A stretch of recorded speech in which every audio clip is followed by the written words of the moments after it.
are not our day job.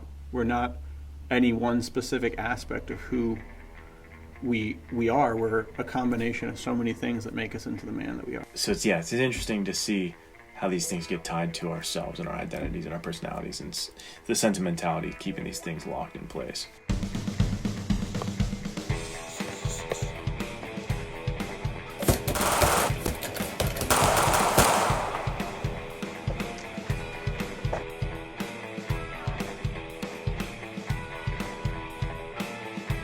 Welcome back to the Men's Adventure Fiction Podcast.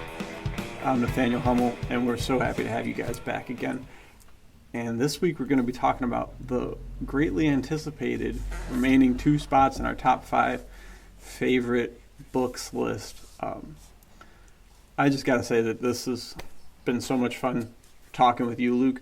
Like, I kind of hinted at it last week, but if there was nobody watching this, just talking with you is all that I need. This is so much fun hearing about what you think about all these different stories and helping my reading list increase. And I love seeing all the comments about what other people are loving as their top 5 through 3 and top 5. So very excited to jump into this. What are you thinking? How you feeling, dude? Yeah, again, I'm with you. This is just something I look forward to. Every time we have one of these planned, I'm just looking forward to it all day. I'm texting you like, dude, what about this book? How about this guy? It's just so fun. I'm just honored and just grateful to be able to do this with you and to have everybody else along, building up the reading list, building up friendships. This is so fun, and could not agree more. If nobody listened at all, you and I would still be here probably once a week talking to each other about this stuff. And we already know we can't almost go a few hours without being like, how about this movie? You seen this movie? We just love talking about it. This is just fun. So if you're like us and you love talking about this stuff, this is the community for you. This is the place. You found it. So Yeah. We're excited. So yeah, top 2. This is the big boys now. This is our top 2 favorite books of all time. Yeah, we're getting into it, dude. Right? Let's hear it. Are you gonna go first? Yeah, sure. I'll take us off. All right. This See it. This is so tough, and it honestly may be a little bit of a cop-out. Well, like you said last week, I'm feeling a little insecure about this one. Yeah. But I'm going to have to, and you can tell by how beat up this book is. Yeah, and that's partially because somehow the trunk of my car got left open and it got rained on, because that's how much I love this book that I keep it in the trunk of my car so that any chance I get, I can read it. It is the collected short stories of Louis L'Amour, Volume 4, The Adventure Stories. That's the overarching book where you can find this collection, but the book itself is Wings Over Brazil. It is a novella written by Louis L'Amour. I told you it was going to be in the top 5 once again, and it is one of my all-time favorite stories. I remember somehow I got my hands on a little, I think it's called, don't want to butcher this, I think it's called May the Road is the name of a little collection that he had. Very cool hardback collection. And I had that given to me, and it had a bunch of like smattering of different adventure stories in it, all from Louis. And the last one was Wings Over Brazil. And I remember reading the back, and I think there might have been one about a private detective. I was like, okay, cool, that one sounds good. All the other ones I was kind of like, so. And then I saw Wings Over Brazil, and it said a down on his luck freighter captain ends up finding something to fight for in Brazil. And I was like, that sounds like so not great. I read that book, dude. First, let me read you the first part of the book. I think I texted it to you one day, but it is literally so good. As soon as I read this, here it is. Pangajim Mayo walked out on the terrace and stood looking down the winding road that led across the miles to Fortaleza in the Brazilian coast. Behind him, the orchestra was rolling out a conga. Under the music, he could hear the clink of glasses and the laughter of women. His broad, powerful shoulders filled the immaculate white dinner coat, and as he walked to the edge of the terrace, he thrust his big, salt-hardened hands into his coat pockets, bunching them into fists. Hooked. So good. I'm sucked in. I remember reading that every time I went to a men's fashion store looking for a white dinner coat for the rest of my life. Yeah. Wow, that is awesome. Louis. Okay, 2 things came to mind when you said that. One, Louis L'Amour is like so good at just describing how badass a dude's silhouette is. Like, Yeah, I remember going back to one of my earlier picks, Hondo. He describes him coming through the desert and like the way his muscles are, like they're all like coils and like hot, like they look like steel, like braided Yeah, steel dude. and stuff. I was just, oh, so sick. Why? And he's like smoking a cigarette. He makes the coolest silhouettes for his characters. And then two, does it not make you think of Spencer Dutton when he wears the white jacket? Like, this is Yeah, what we dude. were talking about in that first episode. Is like Spencer Dutton pulls from all of our favorites, like classic Hollywood, Louis L'Amour, Pulps. He's got it. So, not to take you off track. Go back. No, you're to good. Those And two both thoughts. both of those things. After reading that, what do you want to do? I want broad, powerful shoulders, dude. Right, gotta go work shoulders. I know. Right now, I'm ready to do a bunch of pull-ups and a bunch of push-ups. I want to fill that white dinner coat, and that's also the same for Spencer Dutton, right? Like you said, jacked beyond all Jacked. belief, dude. That's what it's all about. That's men's adventure fiction, teaching us to be strong men. What more can you want? It's good workout motivation. And guys, let me tell you, a little behind the scenes, a little secret piece of information for you. I've been doing Nathanael Hummel's workout, and it's hard, and it's destroying me. So if I get jacked in the next couple of weeks, it's because of Nathanael Hummel right there. Thanks, dude. Yeah, I have been doing this workout for like at least 5 years, I guess, and it's pretty straightforward, but it is tough, dude. Every If people once in are a while. interested, What was that?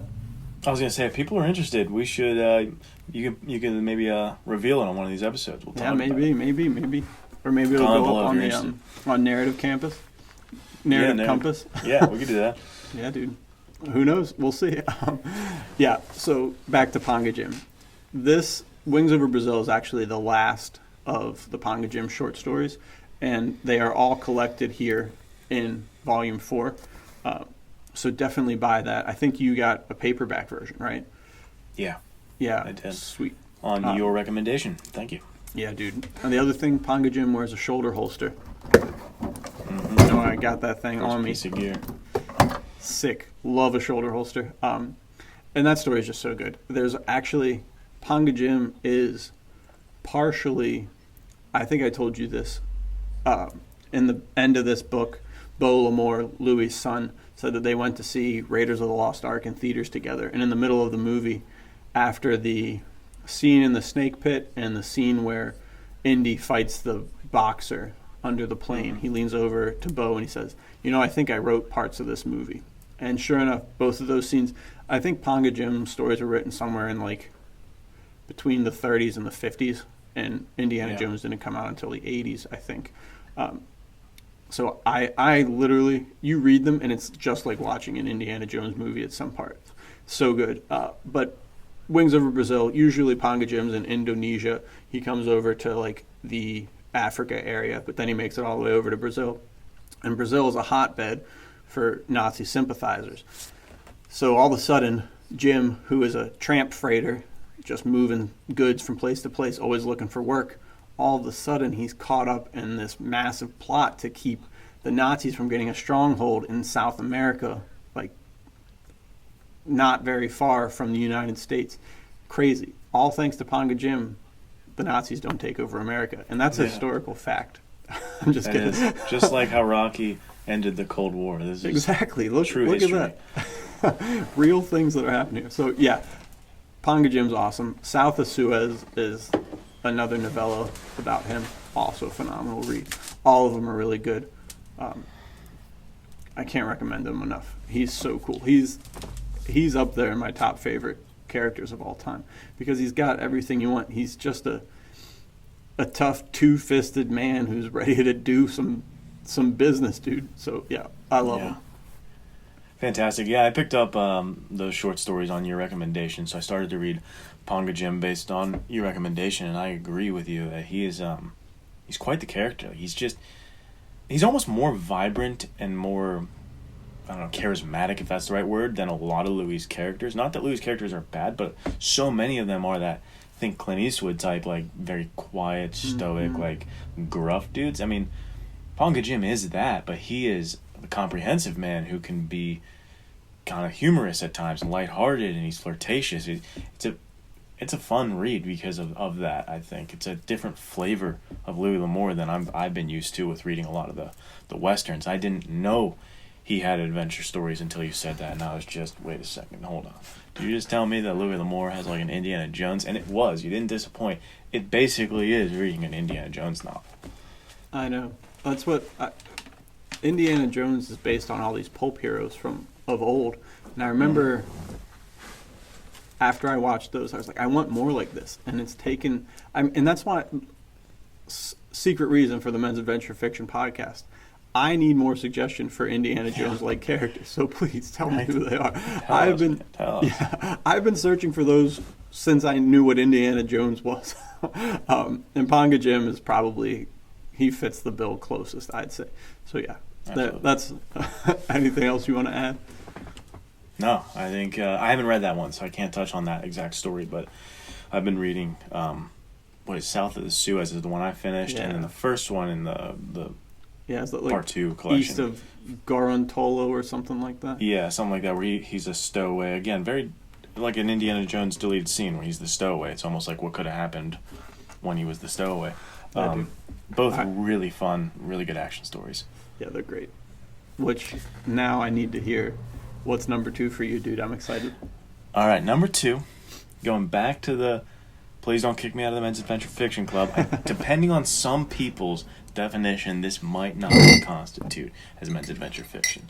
It's a boxing novel called The Professional by W.C. Hines. Some people might say, yes, it is. Boxing stories count. But the reason I am a little hesitant is I don't want to give anybody the impression that this is like some fighting book about, a lot of fights and gritty. There's one fight at the very end. It's a story that takes place over the training camp for this main character, and he's followed by a journalist, and they're having interviews. So it reads almost a lot like a play in that sense, where it's a lot of conversations. But the blurb is from Ernest Hemingway. It says, "The Professional is the only good novel about a fighter I've ever read, and an excellent novel in its own right." And so it's hard to find the words to tell you why I love this book so much, other than, I grew up boxing. Boxing is my sport. I've loved it my entire life, and I think it lends itself to some of the best microcosm for life stories, and it's something I love reading about and seeing narratives about boxing. And in The Professional, there's so much in here that a young man or a man in general can take about how to live authentically, how to live from a place of truth, and what it means to kind of build a legacy, and what does a man mean outside of his professional ambitions, outside of his professional accomplishments. Like, what really is a man? These questions are in there, and you open to any page. Like, I just opened to a random page, I have highlights there. You got quotes like, later in his career, he tried to turn into a slugger and go for the knockout, but he floundered because he was going against his true nature. And then if you look over here, because there isn't enough truth in her to bring it out in someone else. Like, there's so many great lines and conversations about being true to yourself and about living an authentic life. And I don't know, this book is, again, one of those literary ones, kind of going back to Bull Mountain, that has so much in here as far as poetry of language and deep conversations that dive into philosophies. It's a very existential novel, but set to the backdrop of 1950s boxing. Really interesting read that I wish I had more to say on it, but it's one of those, I think you mentioned it before we started, like, it speaks for itself, and there's not a whole lot I can say other than, if this sounds interesting to you, pick it up and spend some time with it, and I think you'll get a lot of lessons that will serve you well. That's all I really have to say for The Professional. Yeah, dude, that's awesome. I remember, because I have not read it, but I'm very excited to read it. And you were like, I don't know if this one counts. I was like, dude, it's a boxing novel. Of course it's men's adventure fiction. You're like, well, think of it more like Rocky 1. But I would also argue that that's very much a men's adventure fiction story. I mean, it is, like you said, kind of like more like a play, like slow build-up and progressions till you finally get to the end. But it is man realizing who he was meant to be So if it has similar ties to that, I don't think you could make an argument against it. So yeah. I mean, the men's adventure fiction genre, well, that's going to be a whole episode on its own someday, right? It's just trying to define what that means. It's very ambiguous and hard to pin down, but I'm with you. I think we can consider it because it is a story about a man trying to find purpose, trying to find identity, trying to see who he is in this world, and putting himself into the arena. You know, going back to that Man in the Arena poem that's so famous, that speech that's so famous, and I need to revisit that book probably this year. It's been a while since I've reread it, and every time I do, I get something new out of it, and it's just it's a poignant book. I don't want to spoil anything, but like there's more in it, because you think, oh, it's a week of training camp. It's like his last week of training camp, and a conversation with a journalist. What could really happen? I think I get it. There's like surprises. There's things that happen. There's turns that the story takes that they'll make you think. There will be a moment in the book where you just like have to stop and set it down and just like, whoa, you know what I mean? Really think and ponder about your life. It's a different thing than a lot of the other ones on this list, but one of my absolute favorites. My top number 2 book of all time. I love it. I really liked what you said too about like, how does a man find his identity outside of what you do? I think that's so, like you just said the word poignant, but it's so poignant to our lives now and so crucial. Like, we are not our day job. We're not any one specific aspect of who we are. We're a combination of so many things that make us into the man that we are. So I think if that book talks about that, then I definitely need to read that. So yeah, check it out, guys. It's good. All right. Number what one. What do you have for us, man? Number 1. This is it. Whoa. We're here. Big moment. All right, buckle up. This one is also, I don't know, man. Here we go. Another kind of cop-out. My number 1 book of all time is actually kind of 2 books. And it's the beginning and an end of a 20-book series because they're both just so stinking good. And the book series is the Chester Drum mystery novels by Stephen Marlowe, also known as Milton Lesser.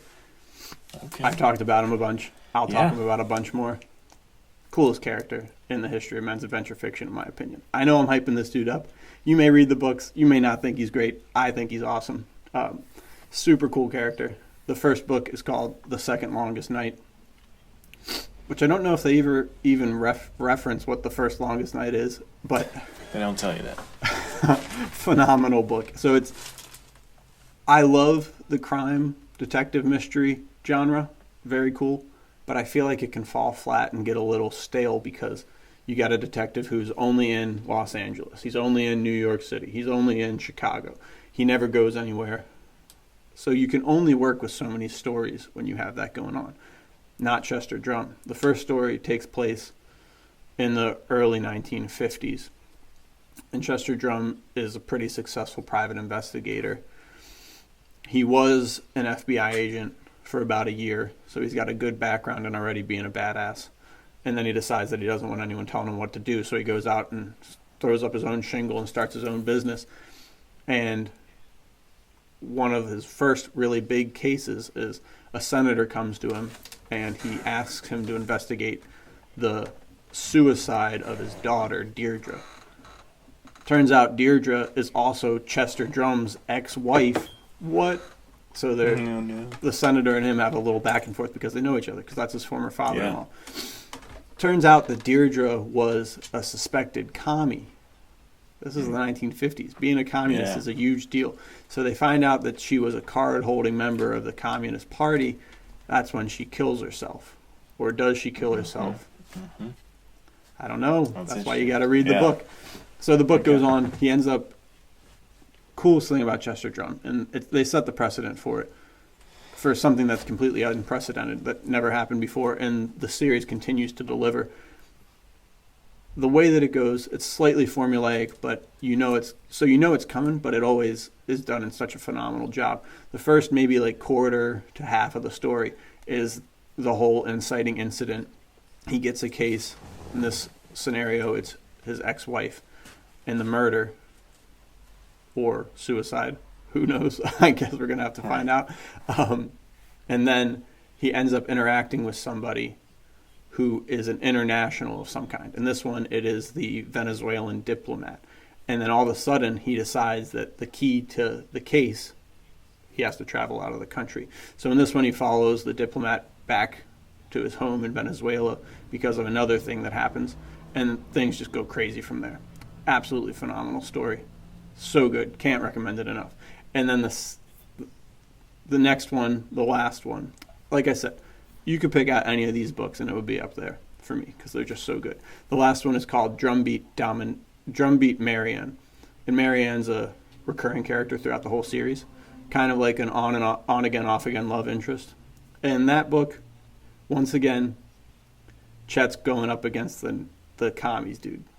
Classic. So all throughout the series, he ends up working with the CIA because they need someone who is unaffiliated with the agency but has the background and the clout to do what needs to be done in foreign countries. Super cool. I read these books and it's like, I love the James Bond books. They are phenomenally well written and very entertaining, but I always wish there was a little more like a quicker pace. I feel like Fleming did a really good job of like building the world and kind of building like this pinnacle of what you imagine a spy to be, but it kind of never like the action comes, but it's very like quick and it happens. Different rhythm Exactly. of a book than a pulp style. Right, and that's what Chester Drum, he scratches that itch for me. And Drumbeat Dominique, I keep messing that up. Drumbeat Marianne. I keep messing it up because Drumbeat Dominique is also, I was almost going to say that there was 3 of them. Yeah. But Marianne has one of the coldest scenes in men's adventure fiction of all time, dude. I think about that scene almost every single day. It's so good that I'm making my wife read the whole entire story. I'm going to read it aloud to her so that we can get to that last scene because it's that good. It's phenomenal. That's sweet. That's awesome. Yeah. So I've waxed eloquent about that guy enough. So anything, what are you thinking about that? Yeah, I think, the espionage genre is one that's like, I'm finicky with. For that reason, sometimes they can tend to be too thinky or slow for me. Like for some people, I'm sure it's so sweet when it's like plot heavy and it's like intrigue and political like kind of maneuvering. That stuff gets tired to me really fast. So yeah, I agree. To know that there's characters out there that play in that genre, play in that pool, I guess, and can do it in a pulp style with that quicker pace, that's pretty that interests me, and I haven't found that myself yet, so it'll be something new for me to read. I've never read a spy, espionage type thing with that pace. I mean, you can't really count. I was gonna say maybe if you count the Jack Carr stuff, but not even really that. But that'd be probably the closest I've read to that. But that sounds interesting. And again, the different things you can learn from, whether it's Bull Mountain, the literary book, or the professional book about boxing, like that reads like a play. Like there's different stories, and that one is espionage, and I bet you the narrative is super interesting and intriguing. And so as a writer too, I want to read those different types of things to see how people write that, to see how that's done, to see how someone handles writing that type of story and gripping you in that way. I've become more interested in that concept of just reading across the board different things, short stories, poems, literary fiction, pulp, just to see how stories are being told in different ways. Like right now, reading a huge book that I don't really read huge books all that often, but it's interesting. Like, how does a story get stretched over 1,000 pages? What does that look like? What do you do there? And then seeing someone shorten up a book. So I'm very interested in seeing what that narrative looks like, where you can take a genre that I'm typically not jiving with and make it play to the same tropes and things that we love. And I know if you're recommending it as number one, I know I'm gonna like it. So that's my biggest thought right now. Is that's exciting that there's something like that. Crazy little like fact about it. I mentioned Shel Scott in my last. He was number 3 with the Strip for Murder. Mm-hmm. The 21st book, or maybe it's the 20th book for both of these characters, is a crossover story where they're in it together. You did mention that. That's so sick. Which that's kind of makes me think maybe my character from my stories and a Redford need to have a little It's Little it's get written. together. Yeah, dude. And that's the other thing too. Like you were saying, I don't think these books would work if it wasn't written in a first person perspective, because you get to know Chet, and he's a funny dude and he's in crazy situations, but he's tough as nails. He's knows that he's not going to win every fight, but he's going to give it his damnedest either way. And it's just so good, dude.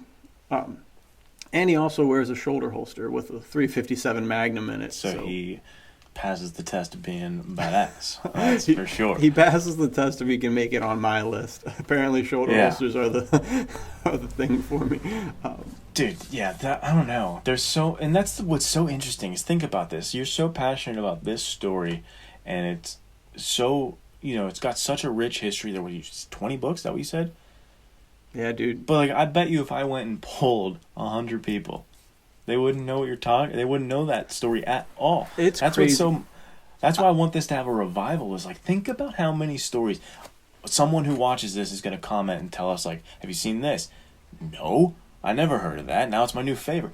It's so interesting that these things kind of fell through the cracks and were, just kind of forgotten by time and swallowed up by, just this hourglass of moving, more moving forward in years. And it's just, I want to uncover these things. I want to explore these genres. I want to see these things again. Yeah, dude, that's so. Or like, why did James Bond make the cut and Chester Drum didn't? Right. Or why did, like, I don't know. It's just so crazy what survives and what doesn't. So, yeah, it's wild. Yeah, all that's to say. All right, brother, what's the number one? All right, it is time for my number one, which is not really as obscure as yours at all. It is First Blood by David Morrell, in which everybody on the planet can recognize, like, instantly. You say Rambo, everybody knows who you're talking about. He's like the James Bond of his genre, essentially, right? He's so recognizable. I want to start off by saying, if you have not read this book, don't think you know the story, because the movie and the book are so different. They're almost two entirely different things, in my opinion. Both are 10 out of 10s for me. I think it's one of the best adaptations ever. Not that it's direct at all. It changes so much. But in the book, you get to follow Rambo and you get to follow Teasel, the cop, 50-50. It's one chapter's Rambo, one chapter's Teasel. One chapter's Rambo, one chapter's Teasel. And you don't know who's the good guy. You don't know who's the bad guy. Because David Morrell has a PhD in literature. He was interested in making a serious novel that was a commentary on the Vietnam War. It was supposed to be the Vietnam War retold on U.S. soil, and also supposed to be kind of this father-son thing where Teasel was representing the more Eisenhower generation, and then you have Rambo representing the hippie generation, and this conflict of ideas. And the way that plays out, going back to the Bull Mountain thing, like having that much subtext and having that much literary weight to it, while being in what I think is the pinnacle of men's adventure fiction, the pinnacle of survival fiction, that's what makes this book like unbeatable for me. And it's always going to be my number one, I think, for a sentimental reason, and that's because this book is what got me into reading in the first place. I had not been a reader up until my sophomore year of undergrad, and I'd read a little bit here and there, but not much at all. Like Hatchet, The Contender, a few short kids books I read back in the day. But in undergrad, I picked this up, and I was kind of messing around, flipping through it, and I just read the first couple lines, and then I could not stop. And I had this experience of wow, I have to sit here and I have to read this whole thing. And I think I read it in 2 or 3 sittings, and I still vividly remember where I was reading this book, and the different parts, can flash memories in my head. But this thing is so well written. If you like survival fiction, if you like wilderness survival, manhunt stories, it doesn't get better than First Blood, and it's a classic for a reason. And there's so much more in here than I think people give it credit to. It's been overshadowed by Rambo, the icon, and the dual wielding machine guns and shirtless Stallone. That stuff's awesome, but it's not what this is. The real character of John Rambo in this book is brutal. He's savage. He's primal man. He's barbaric, and he's going up against this officer who who's going through a very hard time personally at the moment, and so you got him on the wrong day, and these two egos just get out of control. So there's a lot of lessons in this book too, and I absolutely love it, and I hope that you guys give it a chance. If you haven't actually read the book yet, give it a shot. It's phenomenal. I gotta say, I did not even know it was a book until you told me like 2 months ago. Awesome. Yeah, check it out, man. It is great. I know, I'm sucked in already. I haven't even opened the page yet. Very cool. Yeah, Rambo is a literal icon. So to read what birthed him, I can't wait to check it out. And which is also awesome that I haven't read it, because now I got something to look forward to reading. So right, very cool. You experience it for the first time. Yeah, dude. That's so cool that it got you into reading. Yeah, that like because of how vivid it was and how like it just alivened all of the senses in me, and I was like, I'm right here. I'm seeing this before me. I was like, I didn't know a book could do this. It literally taught me that reading could be as powerful as it can be. Yeah, man, that's a great number one, and I'm excited to read it. It'll be cool to see after we like read these if any of them are able to kind of usurp any of the others on our list. Yeah, it'd be interesting. Yeah, if like some of yours take over some of my top spots, some of mine take over your top spots. That'd be cool. I feel like that would be tough though, because my list is pretty locked in. I feel like yours is too. That's what I was gonna say. Is I think people's, when it gets to their tops, I'm speaking for you at this point, so maybe I'm completely wrong, but these are like tied to memories and like different things at this point, where they're like so sentimental too that you're not going to change them. There's some shifting in the very bottom position, maybe like 5 for me, but some, like these are not moving for the most part, and that's where I'm really interested to see your guys who are, those in the men's adventure fiction community. What does your top 5 look like? What is your number 1? And tell me why it's not moving. You know what I mean? Like First Blood for me is what got me into reading, and so I'm never gonna not have that memory of picking up a book for the first, not picking up my first book, but you know what I'm saying, like picking up a book and falling in love with reading for the first time. That's not gonna not be my first memory, so it's always gonna be special. So it's interesting to see how these things get tied to ourselves and our identities and our personalities, and the sentimentality keeping these things locked in place. Yeah, dude. You can tell a lot about a person. You said you could tell a lot about a person?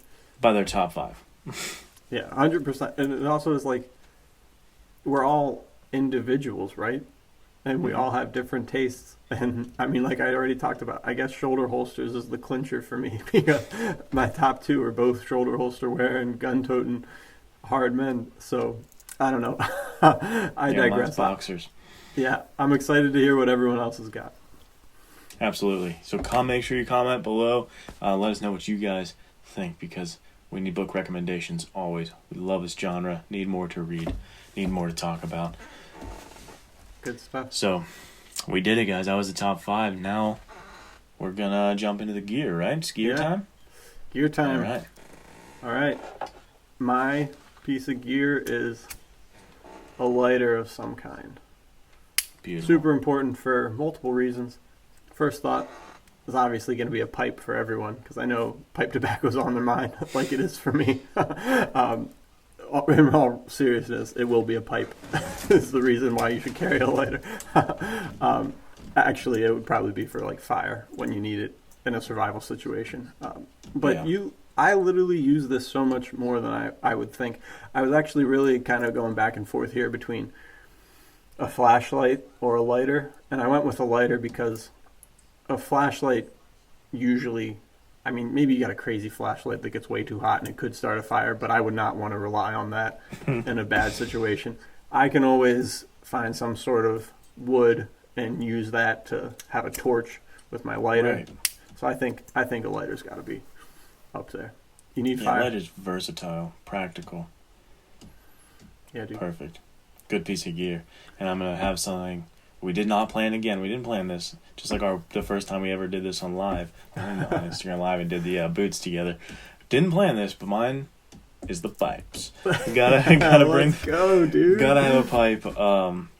As far as men's adventure fiction gear, because I think we even teased, maybe we're going to do or not tease, but you and I talked about we should do an episode about the tobacco. This was your idea. The tobacco in men's adventure fiction. It's actually, when you think about it, when you put thought into it, they are really linked. Like, tell me a movie. I mean, I'm sure you can, but really, when you look at the top hitters of the genre, somebody's smoking something, whether it's a pipe, a cigar, cigarettes even, but like they're inseparable. Men's adventure fiction and pipes go together well. Whether you're sitting there reading a book, having a pipe is great. Sitting and talking to your friend Nathanael Hummel, smoking a pipe and talking about things makes it better. Just like sipping whiskey, I don't drink anymore, but like for people who drink, it's a similar concept. And even if you're by yourself on an adventure, it gives you that extra pizzazz. You're gonna feel cooler if you got a pipe on you. So this one's a little more of a fun piece of gear, not as practical as starting a fire and like saving your life eventually, but having a pipe on you is gonna be worth your time. Yeah, dude, I can't believe you beat me to pipe. Well done. I know. You're the pipe guy too, and if you have any recommendations for people in the pipe world, you're the guy to talk to, because I got this from CVS and it's my only pipe. And I used to just smoke like the gas station pipe tobacco with like a cowboy on it. And then you were like, well, let me save you. And you sent me some fantastic, high quality tobacco that is much different than that. And so if you have recommendations for the people to go along with mine, let me know. Yeah, man. I love, like you said, for the reason I started smoking cigars and pipes was because of men's adventure fiction. Like you said, like it's literally inseparable. When I smoke a pipe, I imagine myself in the smoky back room of like a bar after hours, and it's one of those cool ones like in Indonesia or something, and I'm there with a couple other dudes, and there's a map sitting on the middle of the table. Yes. And there's some poker cards that we shoved to the side because we're up late planning the next escapade for tomorrow, and I'm smoking my pipe. They're smoking cigars or pipes. Yes. That's it, dude. Perfect. That's men's adventure fiction. That's all you need, dude. You get a pipe, and you're one of the Louis L'Amour characters. All right, well, that is the gear. Should we talk writing at all? And anything going on with your writing situation at this time? Anything to tease out or talk about? Anything on your mind? Man. I've been I'm still working on putting together 6 short stories to put into a collection and think about trying to send it around to possibly get published. And I want them to all be about the Nate Colt character that I developed from that first person perspective. Like I was talking about with Chester Drum and Matt Helm and Shel Scott. It's cool to have a character that you can get to know throughout these stories, which actually has been kind of a bit of a struggle for me. Because I'm writing these, and I'm writing them back to back, and I've been having a hard time trying to decide if they're becoming too derivative of each other, which is tough because obviously when I read a story, I expect the same character from book to book. If he changes, then I'm probably going to be like jarred out of that, unless it makes sense. Like maybe it's a flashback to when he was really young and stupid or something like that. Like that's okay. But at the same time, I don't want it to become formulaic or repetitive, or he's going to do the same thing and make the same actions, and he's always going to use the same sort of gear, and he's always going to be in a similar situation. I want it to be vast and have a lot of variety and pull people in, and they read it, and there can be tropes and things that they're like, that's classic Nate Colt, but at the same time they're like, wow, this is totally different than the last one, and I'm sucked in now. So I don't know, that's been heavy on my mind, and I was curious to hear kind of your thoughts on that. Yeah, that is definitely a challenge, because even we've talked about it even with reading too many of one person. Like even Ponga, as great as he is, if you read back to back to back his short stories, you're gonna be like, okay, I get it, enough. Yeah, he's gonna fight Nazis and wear a shoulder holster. It's a classic. Yeah. So it is challenging, and I think that's where. I'm not trying to sound grandiose. This is not trying to be anything like that. But like if we are to shoulder the responsibility of having to pick men's adventure fiction back up and keep writing it and kind of carry the torch, and then we're trying to do that same thing that they were, we have a responsibility to move the genre forward, and we have to find those ways. Like these guys, they paved the way and they showed us how it can be done, and now we can't just copy them. We can't just do what they've done. We have to try to find a way to do it differently. We have to try to find a way to add what's uniquely our own to it, and that is tough. And that's where, I don't have any direct answer or advice for you other than, allowing yourself to think outside the box, to think about outside of what you've read, and to really say, like, what's a new situation? What's a new set of circumstances? What's a new hero's journey this guy can go on that's different, that you haven't seen yet? And the more you kind of rack your brain about how can I make this different, and I'm saying this stuff to you, but I'm also saying it to myself. Yeah. For any recurring character, anytime I have to bring a story back around, how can I subvert expectations enough to where it's like, oh wow, this is new, but not so much like you're saying where it's like, okay, so now he's in space and I want this. So like, there's a line. It's a fine line you have to draw to give the people what they want, but then to not make it so humdrum, repetitive. Right. I get the point. That's a tough balance. So good luck with it, and we'll keep bouncing this together back and forth. Yeah, like you were saying, give them what they want, but you also have to give them what they don't even know that they want yet. Right. Gotta surprise them. That's the challenge of being an author. But aside from that, I've been working on. I was kind of getting like anxious about not utilizing the time that I have, which I know is something that you're super passionate about. But I was thinking about that so much. Like, there's so much stuff where I just end up letting my brain check out, and I feel like I'm wasting the time that God's given me, and I really need to try and like redeem that or take that back. So I had like a fire under me to start writing and really trying to push stuff out. So I think I've been writing around like 2,000 to 4,000 words a week, which hasn't been too bad. Pretty happy about that. If any of it will make it past the revisions, who's to say? But to get off of the Nate Colt stuff and kind of like get myself out of that too much repetition, I've been writing a little something that's totally out of what I normally write, and it's actually about a mountain man in the mid 1800s, and the whole story is like geared to the thought of how can you be a man of such great danger and be willing to do so many things that are contrary to what we believe in as humans, but for good reasons, like to save yourself or those you love, to fight for justice. You cross so many boundaries sometimes, but how do you come back and maintain your humanity? How do you not become a primordial beast that no longer has any regard for the things of humanity? So that one's been a lot of fun, kind of talking about like that fighting heart of man. So I really enjoy that. Great theme to explore.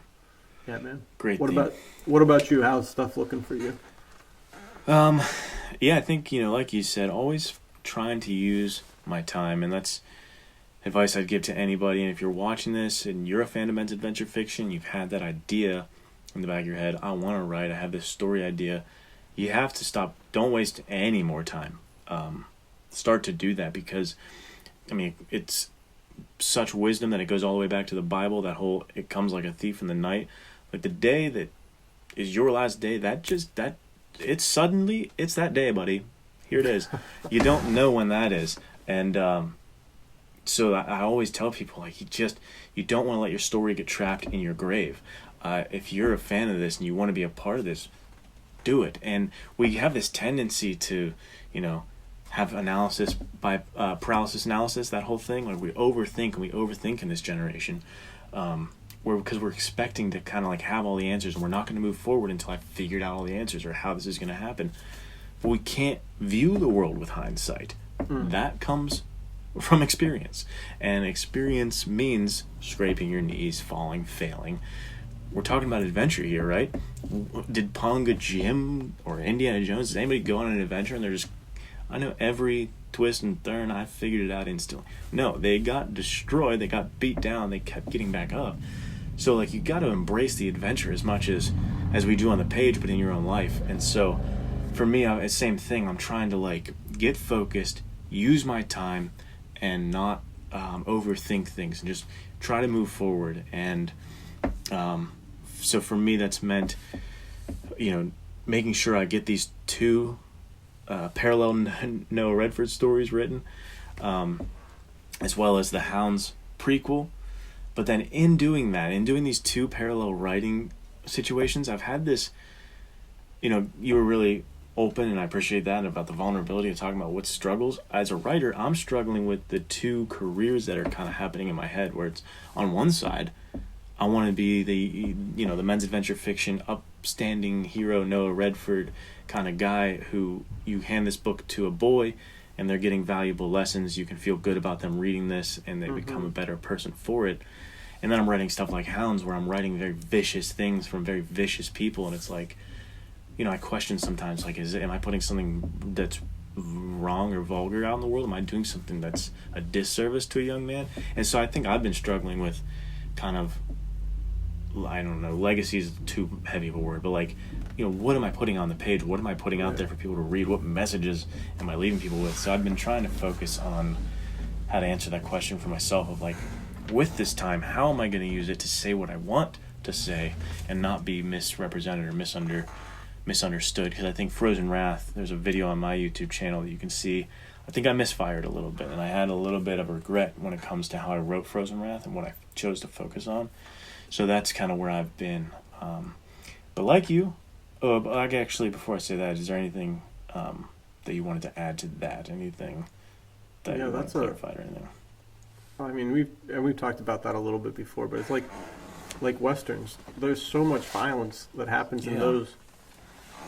And that's what's tough, is like in fiction, good guys and bad guys can be very clear. But then when you get into stuff like the Hounds backstory, that's tough, man. Like there's so much gray there. So I don't know. It's good that you're thinking about that. I think that you are self-aware enough to realize that means that you aren't going to write something that flies in the face or would be a disservice to young men, because you're so conscious of it that I don't think it would jive with who you are as a person for that to happen. So I think your head's in the right place. So. Yeah, thank you. Yeah, I appreciate that encouragement, and that's an important piece for people to remember. Like you said, that's perfectly said. Something my therapist says to me all the time is like, if you're thinking about this, it's probably not going to happen because you're already thinking about it. You've got the self-awareness. You could be fine to think that you're going to be all right. So yeah, that's what I've been wrestling with. But I've also been just like you, exploring a different time period, exploring something totally new in my writing, and looking at the fighting heart of man from another time period, and working on something completely new and exciting. But in general, it's just been a lot of writing, and gotta keep that pulp pace up, but gotta make sure it's all quality, and make sure it's, like you said, if it gets past revisions, that'll be a different story. Well, and that goes back to what you were saying earlier. Like, don't let your grave hold your stories back, right? Like, even just earlier when I was talking about the smoky back room, it's like, well, there's a good idea for a short story. Now I need to go take notes about that. Explore that. Who knows if anything ever comes from it? But it's like, it's just that thought. Like, I don't know what you guys think about in your day-to-day life, but I'm always thinking about new things, and I'm always thinking about stories and where I want to take my characters. And I've got this timeline in my mind, and I, like you said, what's the legacy that I want to leave? How many stories will I have written before I think, if I die now, I'm not going to regret that I didn't tell more stories, So I think you can't revise something that's never been done. I know that's the classic thing that they always say. You can't edit a blank page. So write stuff. If it doesn't turn out good, so what? There's got to be something that you wrote that has potential in that whole entire, where you throw your brain on the page. You just got to do it. So I think that's good stuff, dude. Absolutely, guys. Well, we did it. We made it to the end of another episode here. Yeah, Thank you guys for joining us. This is so much fun. Such a blast. Such an honor. Thank you guys. And next time, just to tease things a little bit, we are going to be talking about one of the heavy hitters, one of the greatest, I can say. I think I'm safe to say that one of the greatest men's adventure fiction characters out there. So if you think you know who it is, let us know. Comment below. Who are we talking about next time? One of the greatest men's adventure fiction characters. Who could it be? Let us know. Anything you want to leave them with, Nathaniel? No, man. You said it. All Guess right. in the comments. See if you can figure it out for next week. Yeah, that'll be fun. I want to see who can get it. And then we'll see you there. We'll talk about it. Have a good one, guys.